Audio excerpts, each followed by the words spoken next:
Okay, in this video we will see how to execute the stored procedure from this SQL Server editor itself. So what you have to do, you have to open the stored procedure and right click on it and execute stored procedure. That's it. Then it will automatically open a prompt and it will ask for the input parameter like action type. I have to write here insert doc id. Don't have to give anything. I can keep 0 for now.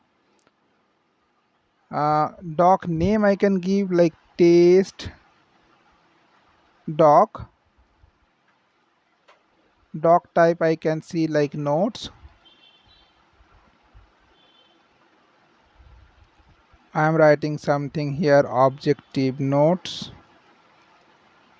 Link I am giving something blank for now. Okay.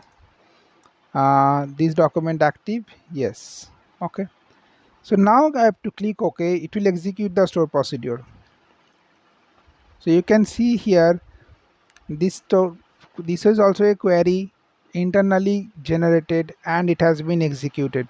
Okay, it is showing return value 0 because I am not returning anything right now. So now if I execute this query, it should give me the data. So you can see one record has been inserted. Okay, so let me try with some other value. Okay, test doc b notes b objective notes b.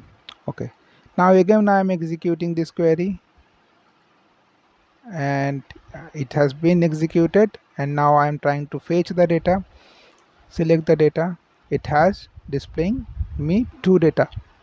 Okay, so this is the part how we can execute the query and how we can insert the data using the store procedure. Okay, in the next video we will talk about the update, how we can do the update using some primary key. Okay. Okay, thanks for watching. We will see you in the next video. Well, if you have any doubt, any query about this video or any technical topics, you can let me know in the comment section. And this is my LinkedIn profile. You can connect with me in the LinkedIn.